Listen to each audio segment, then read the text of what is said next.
Hello and welcome to this video course on ranking your YouTube channel higher. All right, so this is video number 1, and this is going to be the introduction to the YouTube video traffic course. Now, before we talk about the course, I want to make sure that you're in the right mindset. So I want to say that the goal here is to focus on building a brand. If you can start thinking that way, you're going to have a long-term strategy which will actually help you not only in the YouTube traffic and getting ranked on YouTube and getting natural organic traffic and all of that, but it'll also help you in many other ways as well. Now, while that may not make a lot of sense right now, it will in just a second. Now, this is not about throwing hundreds or even thousands of backlinks at your YouTube channel properties or videos. What you really want to do here is to focus on quality and not quantity here. And by doing that, it will actually help you in the long run, as you'll just see in just a minute.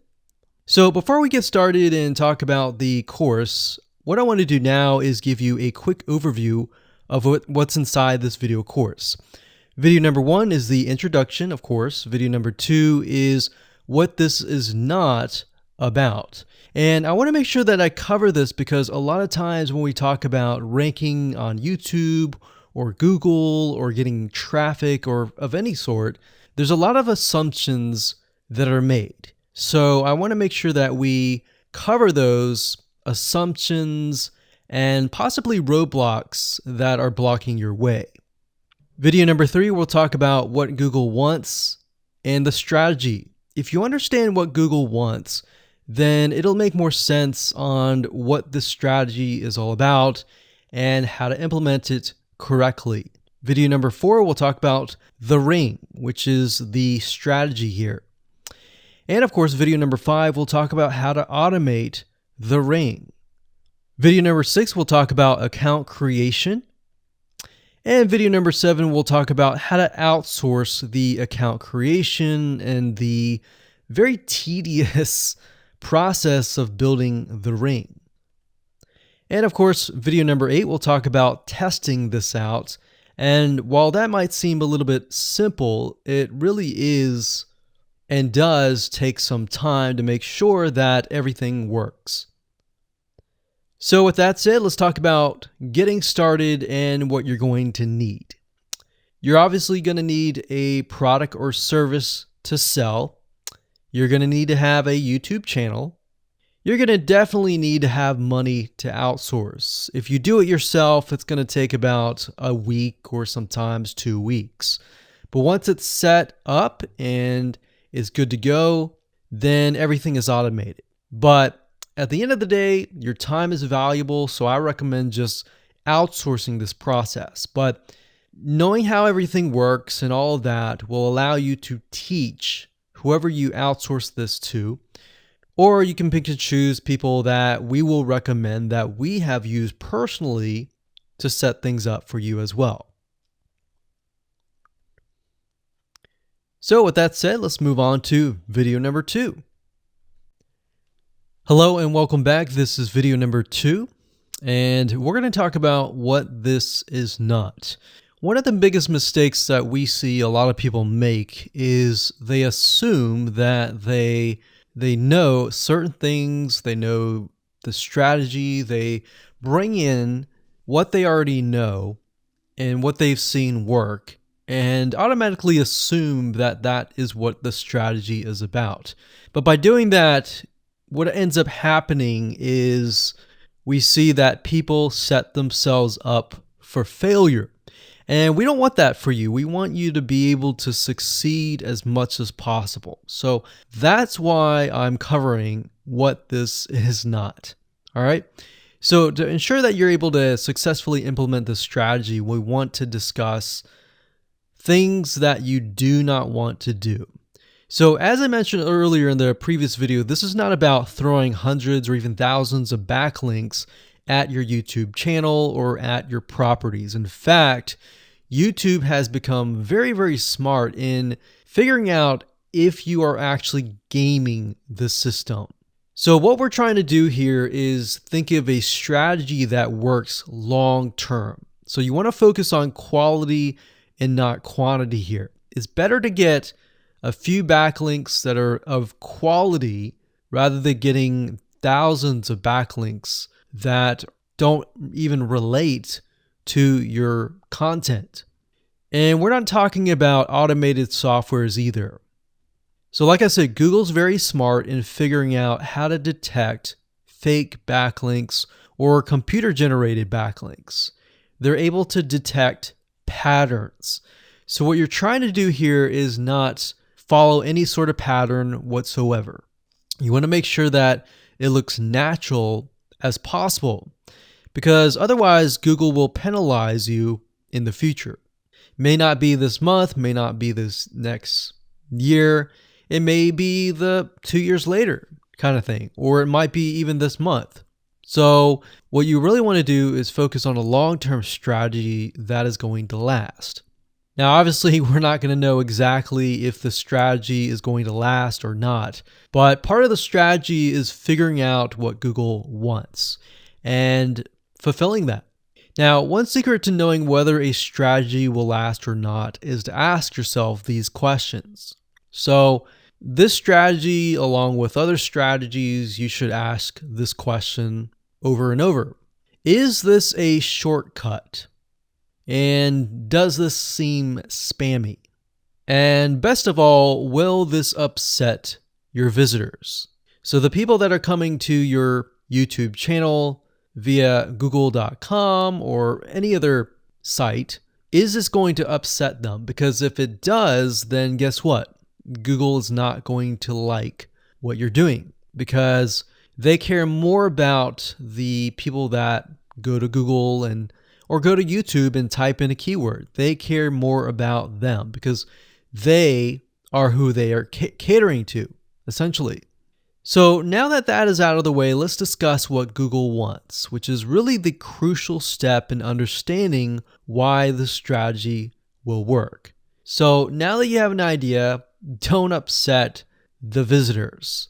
If it's spammy, if it's a shortcut, this is going to upset them, right? So what is it that Google wants in relation to this?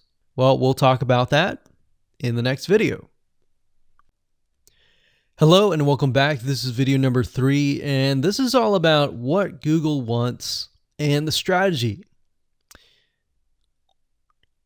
Now, we don't know exactly whether this is true or not, but based on the data that we have seen and based on the data that not only has worked for us, but for many others, is that Google likes brands. Now, it's not necessarily that they are particularly liking brands because brands make a lot of money or anything like that, but what we've realized are certain variables that make a brand stand out. So they don't exactly go out and tell people that they like brands, but based on the data that we have seen brands rank better. So why is that? Why is it that Google seems to rank brands better? It's because brands last long term, and they oftentimes provide value. Remember, going back to what makes the visitors happy, it's the value that they are offering, right? At least the majority. So you'll notice that brands tend to have a really good following of fans that love their content. So why is that important? Well, their concern isn't really necessarily the brand, but giving people that are searching certain keywords on Google or YouTube, giving them what they want. Now, you'll notice that brands attract a consistent following as well. So Google likes it when they find that there's not only a good following, but a good engaging and good interaction. So their fans click and engage with their content more. And YouTube likes that. They love engagement. If you take a look at videos that rank really well, you'll notice commonality, and you'll notice that they have a lot of likes, they have a lot of comments. Essentially, they have engagement. And engagement is essentially the currency of YouTube. So whether somebody gets a bad comment or a good comment, a comment is a comment. A comment essentially, if you think about it, is worth about $1. Now, we're just saying that because it's like currency, engagement. Now, this means there is a higher CTR, or in other words, click-through rate. So if you have fans that really love a specific brand, they're most likely going to come back over and over again, right? So higher engagement is what Google likes to see. Higher engagement means that the fans really like the content. So this is based on the data that we have received and based on the data that we have observed. So the strategy here is to make sure that you look like a brand and you do backlinking like a brand. Make sense? So what does backlinking like a brand look like? Well, if you think about the visitors that are coming to that brand, they are looking at it, they're engaging with it, they're sharing it with their friends. Now, like I said earlier, there's no exact this is the way it is, but based on the data that we have gathered over the years and what we see what works and what hasn't, we can safely say that looking like a brand will be better for your YouTube channel. And of course, gathering a fan base and a good following that is interacting with your content is also key. Now, if you look at brands, they have many social properties besides YouTube channels. They've got Facebook.com, they have Twitter, they have Snapchat, and more. So it only makes sense for your brand to have the same properties in your brand name and interlinking to each other. Right? So let's say, for example, that you upload a video to YouTube. Then it's going to make sense for you to post that same YouTube video or share it via Facebook, Twitter, Snapchat, and more. So essentially, we're interlinking them together. And that kind of brings us to this strategy, which is the ring. You're basically interlinking everything together. So, like I said, for example, you post a video on YouTube, it needs to be pushed to Twitter, your Facebook fan page, and other social properties. And fortunately, because everything is going to be automated, once you do that, it will trigger and it will automate the whole process. So it makes sense because your fans will be located at these different social properties. So some people will be at Facebook, some people will prefer Twitter, and some people will prefer maybe Snapchat or Instagram and other social properties. But if you think about it, it sounds very time consuming and tedious, right? And yes, it is, but once everything is set up, it will actually make your life a lot easier. But like I said, don't worry, we're going to show you how to speed things up with a few dollars. So with that said, let's move on to video number 4. Hello and welcome back. This is video number 4. And we're going to talk about the ring, which is the strategy. So in the previous video, we discussed why having different social media properties interlinked together can help Google see you as a brand who is sharing your content to your audience. In other words, these aren't just random backlinks, but links from big sites that are branded towards your company. And this is why this is super targeted and is much more powerful than a simple backlink. Make sense? So now let's take a look at what this looks like in real life. So let's head on over to our nifty mind mapping software. I'm going to map things out so that you're going to be able to visually see how it all works. Okay, so to better understand how this works, we're going to map things out. Now, before we map things out, I want to start with some basics, and let's just pull this out here. So essentially the concept here is as you're building your brand, you're going to have many different social properties. And let's say, for example, this is the Facebook fan page. So that's your fan page. And We've got the YouTube channel over here because that is our end goal, is to have our YouTube channel get ranked higher. So essentially what we're doing is we're getting a backlink from this to here. And this could be Facebook, it could be Twitter, it could be Instagram, it could be any other social media platform. But it has to be branded towards you. It can't just be somebody else's fan page unless it is actually related. But if it's related and if it's branded as yours and it's linking to your YouTube channel, that essentially is a vote of confidence, but also it shows YouTube that you're interlinking. So that's basically the concept here. Now, if we dig a little deeper, basically what we want to set up is every time we upload a YouTube video and it gets posted, maybe it gets posted publicly, what ends up happening is we push that YouTube video and get it embedded onto the Facebook fan page, the Twitter page, the WordPress page, and all of that.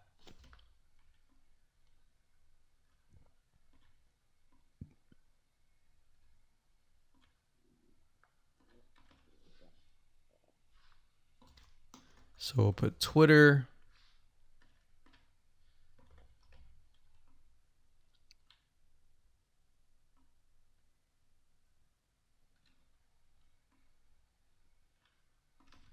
And we'll do WordPress. So as you can imagine, you've got the centerpiece here. You've got different social media platforms that are posted. Now, there isn't necessarily a set rule where you have to post it to X amount of social media properties. It can be 5, it can be 10, it could be 20, it could be different social media platforms. But in order to execute this and get it correctly, you will need to make sure that the platform that we use to automate this process actually supports that specific social media platform. So essentially this is what works, and this is basically what it is. So obviously in order to get this to work, you'll need to have a YouTube channel, you'll need to have the Facebook fan page, you'll need to have all these items in hand. So you'll need to have the username and password and all that. And we'll talk more about account creation later, but I just wanted to give you kind of a gist of what everything looks like and the visual map of it all. Hello and welcome back. This is video number 5. We're going to talk about how to automate the ring. Now that you understand how everything is interlinked, how everything is connected, and how you can kind of be creative and make your own ring. So after viewing the previous video, you can imagine how tedious and overwhelming it is to have to maintain the ring, much less get it set up yourself. But lucky for you, there is a way to automate it once you have set things up. It's getting things set up is the tedious process. Now, there's a software platform called IFTTT, and there's another one called Zapier.com that allows you to automate the process of moving content all around your social properties. So you could take a YouTube video and have it pushed to your WordPress site. And by pushed, I mean have it embedded on your WordPress site and then have it shared on your Facebook fan page, your Twitter page, your Instagram, and all of that. So you have essentially what we call triggers that whenever the trigger happens, then something else happens. So what IFTTT stands for is if, then, this, that. So if this happens, then what kind of deal. Now, between the two, Zapier will cost you a lot of money after a while. A lot of times they'll give you some free triggers and zaps, which is what they call it. And beyond that, it will cost money. Whereas with IFTTT, it's just as good, but it's free. So let's hop on over and show you how IFTTT works. Okay, so if you head on over to ifttt.com, that's ifttt, 3ts.com, you'll see this page. You can go ahead and create an account, and you'll find a lot of really cool, interesting triggers, is what we call it, in ifttt. So what a trigger is let's say you upload a YouTube video, and then the system detects that the video has been uploaded. What do you want to happen after that happens? So if YouTube video has been uploaded, then post it to WordPress.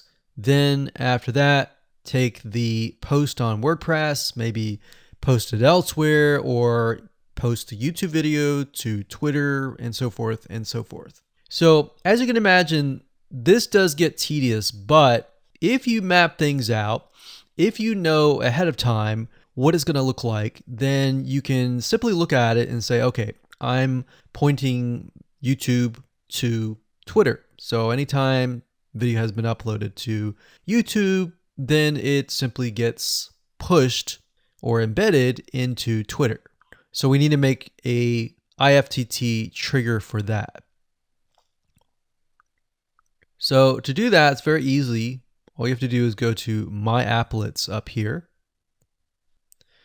and you can do a search for applets. Now services over here, I'm not going to click that, but this tab here allows you to essentially connect to all the services that you're going to be using. So for example, as you can see here, I've got Tumblr to Weebly, RSS to Google Drive, a YouTube like to OneNote, YouTube like to Facebook page. And the reason why you might want to have YouTube likes is, let's say for example that you already have maybe 50 videos on your YouTube channel, but you want to find a way to get those videos embedded. So what we figured out is that YouTube likes is the way to go. So obviously you can't re-upload a video that hasn't already been uploaded and is already getting thousands of views. The way you go about it is create a YouTube like trigger so that you can simply like it, and then it gets posted to throughout your network. Now, as you can see here, you can easily get lost in the mix of everything. So that's why I said visually map everything out first, and then from that point, then you can simply go in and set things up. So like Blogger to Weebly, YouTube to Facebook, YouTube to Blogger, YouTube to Instapaper, YouTube to DIIGO, YouTube to Google Plus page via Buffer, and all that. And we got YouTube to Tumblr, YouTube to Twitter. So it can go on and on and on if you really wanted to, or you can simply pick and choose what you want and what you don't want and go from there. Now, in order to turn them on, you can simply click here to turn them on. But for the sake of just showing you, this is what it looks like. So as you can see, the Tumblr to Weebly is activated. So when it is activated, it'll have the on button and the green light. Hello and welcome to video number 6, and we're going to talk about account creation. Okay, so obviously in order to set up the IFTTT ring, you need to have accounts for all of your branded social properties. So in other words, you need to have the username and password for Facebook, for Twitter, for all the other social media properties. Now, obviously, if you already have some, then great. You don't have to create those. But for the ones that you do not have, you want to be able to create those. Now, while that does sound very simple, there's a few things that you really need to focus on. So to make sure that you're successfully able to do this without risking your accounts being closed, and that does happen, we're going to cover a few things that you must do with all of your accounts.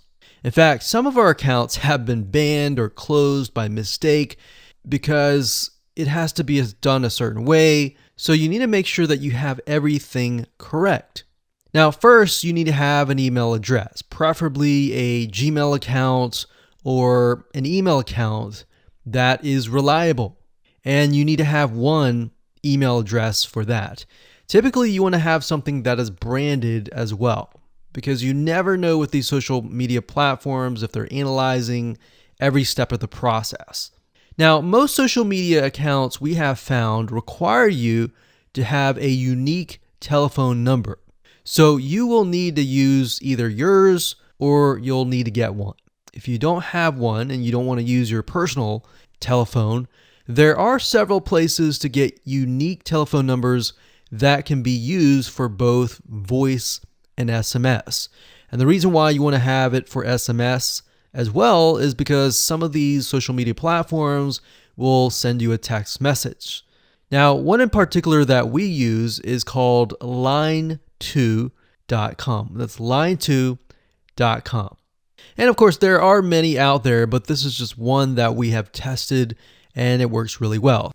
So a lot of times when you create a brand new social media property, an account, you need to have a unique telephone number. Now, the reason for needing a unique telephone number is because most social media platforms, they really want to make sure that you are legitimate, especially nowadays. They have a lot of checks and balances and things that you need to get around to make sure that your account stays open. In fact, recently Facebook has been on a major crackdown, especially with everything that's been going on in the news. They want to make sure that you are legit and that you are not fake. Another thing is you'll also need to have a short bio, a description about your business, your website URL, a picture that is yours, and a professional, or if you don't have your picture, you can use a professionally royalty-free stock photo. Now, why do you need all this information?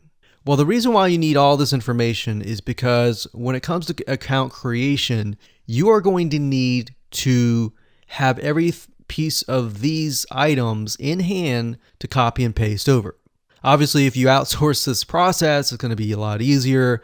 And with that case, you're definitely going to need these items. And it's just going to make your life a lot easier when you're able to copy and paste and all of that. Your picture is actually very important because even Facebook will review photos on all accounts to make sure that fake accounts are not created. In fact, we created an account one time and it was using kind of a fake image. And even though it was royalty free and all of that, Facebook declined it and in fact did not approve the account. So they really want to make sure that your account is legitimate. Now, it's best if you take all this information and you write it out in an Excel spreadsheet so that you have it in hand. You have the username and passwords of all the social media properties, and you can simply log in and begin to create the accounts. So those are kind of the best practices that we have found over the years in terms of creating accounts. And while some of those seem very basic, the one that really stood out that was really important was making sure that you had that unique telephone number. Okay, so hello and welcome to video number 7.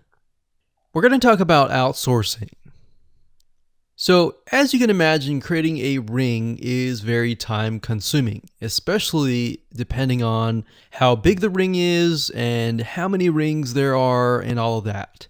So it can go anywhere from a few hours to a few days to even a few weeks. And that's the reality of it, is it takes hard work.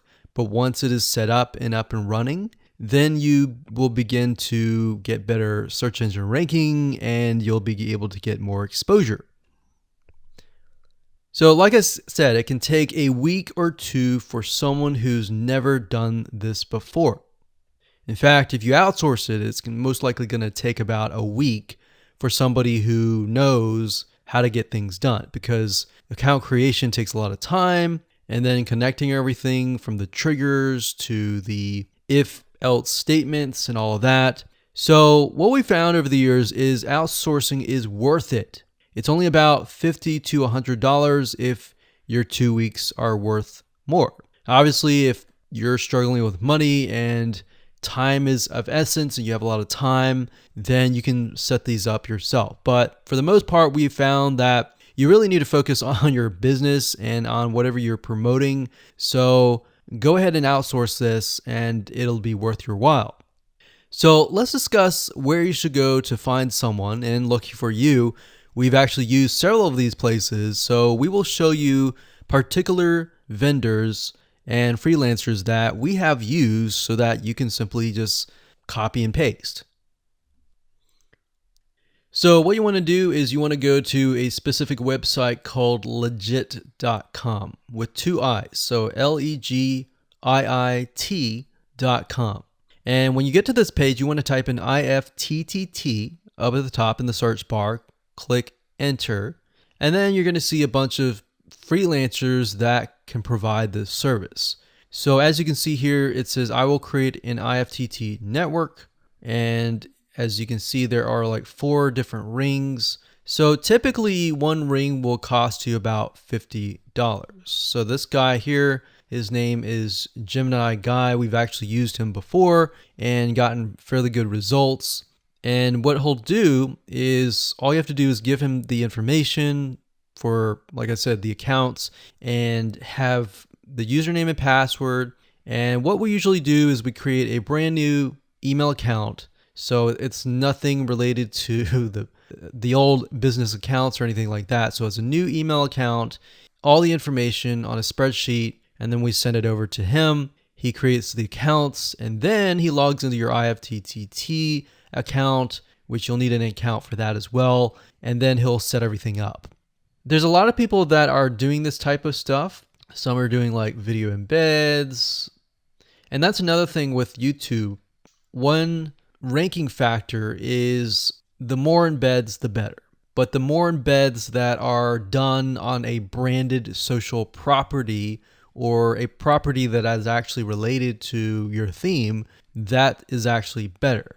The reason why is an embed is kind of considered a backlink to YouTube. So if we were to create a IFTT network that is specifically creating as many embeds in different social media properties, that can help as well. So we can have a ring or several rings, and on top of that, we can have video embeds. Now, the nice thing about legit.com is it's really focused on a lot of online marketing, SEO, and other different services like backlinks, PBN links, and all of that. But what we found is you don't want to get too fancy. You want to start out slow and work your way up. Because if you start just throwing a bunch of backlinks or even video embeds right away, it doesn't look natural, right? If you release a piece of content, sometimes it can take a week or weeks until you start getting hundreds or even thousands of likes or engagement. So you don't want to throw thousands or even hundreds of thousands of backlinks right away, right? So that's not going to look natural. And going back to what we talked about earlier in the previous videos, does it look natural? If it doesn't look natural or doesn't seem natural, then that can be a problem. So legit.com is an awesome site to go to. And this guy right here, Gemini Guy, like I said, is someone that we've used. Now, obviously, you can go to these other people and look at the reviews and see if they have good reviews and see what other people are saying. Hello and welcome to video number 8. This is all about testing and making sure that you understand how to test it to make sure that it works. Because I will say once these are set up, a lot of times, sometimes they work. A lot of times, sometimes one of the items throughout the line does not work. So I'm going to show you how to troubleshoot it. So whether you created the ring yourself or you hired somebody to do it, testing is very, very important. In fact, we outsource most of our rings, but yet we still have to go back and test it out. A lot of times when these freelancers are in the mode, they'll test it out, but they're really relying on you to test it out because they can't upload a YouTube video to your YouTube channel unless they have access. And a lot of times we don't give them access for, privacy and security reasons. So let's go ahead and discuss how to do that. So let's hop on back over to IFTTT and I'll show you how you need to test things out. Okay, so we're back at IFTTT, and what I recommend that you do is you open up the Excel spreadsheet that the freelancer gives you or that you've created yourself. And on that Excel spreadsheet, it should have your username and password and all the links to all of the accounts that were created. So in that case, how do we test it out? Well, obviously, we're going to need to upload a video to YouTube. Now, I'm not going to do that now, but if you upload that, everything should work throughout the network. So the way you can test things out is simply by going to the websites that are in the Excel spreadsheet. So once you go there, if it has been posted, it works. If it's not working. If it's not working, then you'll need to kind of troubleshoot it. Either get the guy who created the ring to help you out, or if you did it yourself, this is basically what you need to do. So you need to check through and figure out what's not working. So if we found that the YouTube video is not being posted to blogger.com, we need to figure out why. So we need to go to the applet. So this in case is the YouTube like to Blogger. So it's a little bit different than the upload to YouTube channel. But if we click on that, you can see here that we have the applet that goes from YouTube like to Blogger. So if we click on this here, you can actually get a better view of what's happening. So basically anytime a YouTube video is liked, we create a post on Blogger, we put the title, we put all this. Now we need to figure out why. Usually a lot of times the reason why it's not posting is because it's not connected to the account. So you want to make sure that it's actually connected. If it is connected, then sometimes you'll need to look at, for example, this. Is it posting the title and maybe not the video? Or is it not posting everything? If it's not posting everything, it usually means it's a connection issue. If it is posting like the title, but not the body or the YouTube, then maybe it's the embed code is incorrect. So you can check that. So really what it comes down to is just trial and error. But if you really outsource this, it's really going to be a lot easier. But that's what we found to be the case in most of the time, is that the services are not being connected. And I will say IFTTT, sometimes it's can be hit or miss.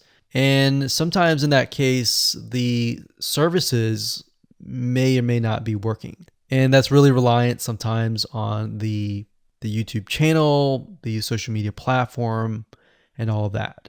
So hopefully those tips can help you along the way when it comes to testing.